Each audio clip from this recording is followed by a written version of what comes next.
আর এখন আমাদের ম্যানেজমেন্টটা যেরকম হচ্ছে যে তারা কোচের কথা শুনে না, তারা প্লেয়ারদের নিয়ে চলে, তার বা কোচের মন মতো করতে হবে না, তাদের মন মতো করতে হবে কোচকে।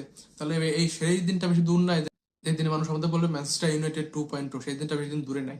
কারণ ম্যানচেস্টার ইউনাইটেড যে কাজটা করতেছে, তারা কোচের কমান্ড ফলো করে না, তারা তাদের নিজের মতো প্লেয়ারদের আনে। সেখানে তারা সেখানে তারা নিজেদের মন মর্জি চালায় কোচের উপর। সেখানে হয়েছে 90% ম্যানেজমেন্ট, 10% কোচ হয়ে যায় সেখানে। সে ক্লাব কোনোভাবে উন্নতি করতে পারে না, যেটা আর জ্বলন্ত উদাহরণ ম্যানচেস্টার ইউনাইটেড। তা আমাদের টিমও সেই ম্যানচেস্টার ইউনাইটেড 2.0 হইতে যাচ্ছে খুব জলদি, যদি এরকম চলতে থাকে। আর তার শেষ সময় সেরকম একটা বাজে ডিসিশন বা এরকম এই কাজগুলো করা আসলে আমার খুব ডিক্টেটরশিপ হয়ে যাচ্ছে। সেই প্লেয়ারদের অতিমাত্রা একদম পাওয়ার দিয়ে ফেলতেছে। সেখানে কোচ এসব কিছু করতে পারে না, কোচের কোনো কমান্ড তারা ফলো করবে না, তো তারা কোনো নতুন সিস্টেম অ্যাডাপ্ট করবে না।